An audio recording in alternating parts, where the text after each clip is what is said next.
গণঅভ্যুত্থানের সময় একটা ছবি পোস্ট করতে লজ্জা লাগে, যে ছবি যে পোস্ট করব কি বলবো, বলবে জুলাই বেচে খাই।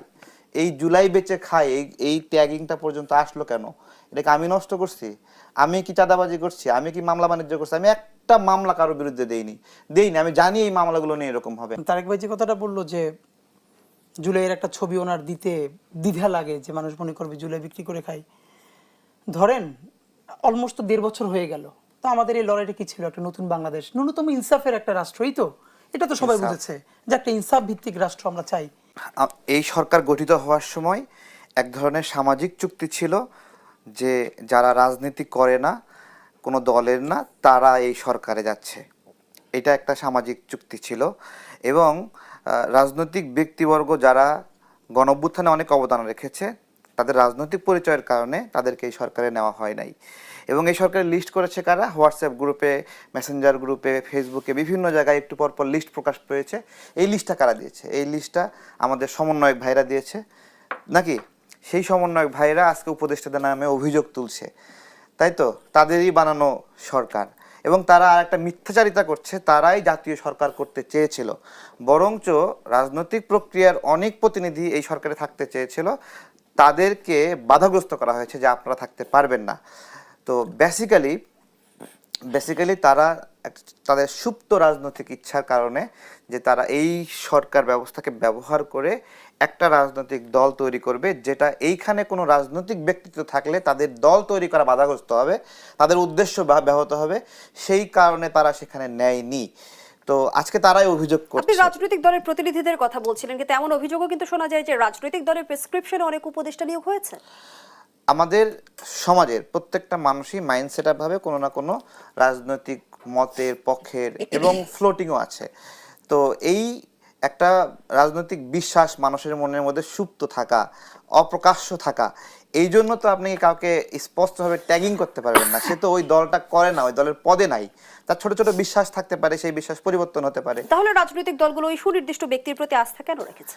রাজনৈতিক দলগুলো তারাও রাজনৈতিক দলের প্রতি আপনার হলো বিশ্বস্ত হয়ে আছে, এটা আপনি কিভাবে প্রমাণ করবেন? তারা তালিকাটাই দিয়ে দিল না কেন?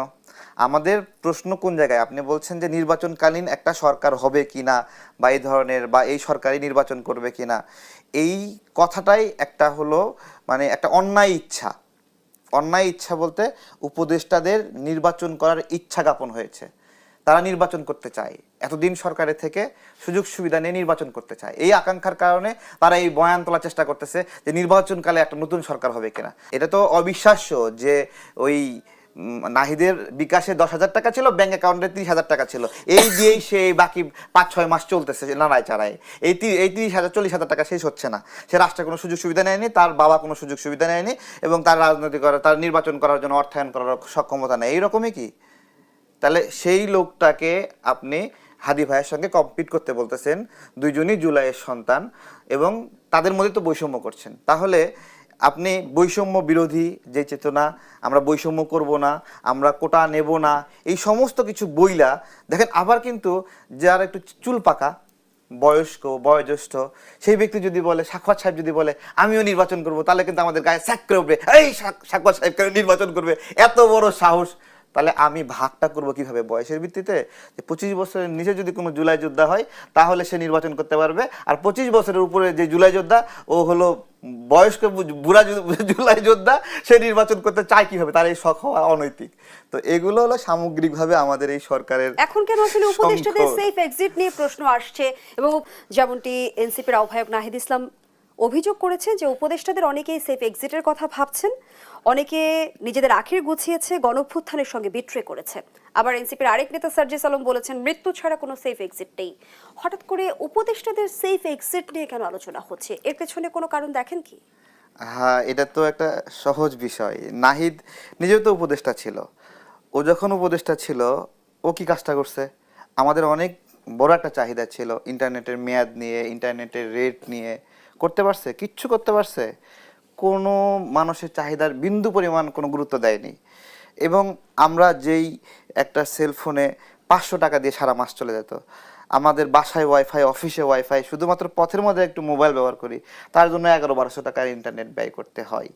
তাহলে আমাদেরকে এই পর্যায়ে নিয়ে আসছে নাহিদরা, এখন সে নিজে অভিযোগ দিচ্ছে আরেকজনকে যে উপদেষ্টাদের সেফ এক্সিট নিয়ে, মানে সে কি সেফ এক্সিটের বাহিরে, মানে সে কি নিরাপদে থাকবে?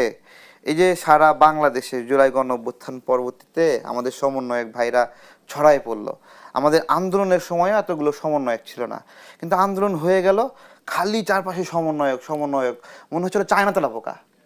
চায়না তেলা পোকা বোঝেন তো, আমাদের বাসা বাড়ি ড্রয়ারের ভিতরে চিপাই চাপাই থাকে, একটা মেলে তিনটা বের হয়,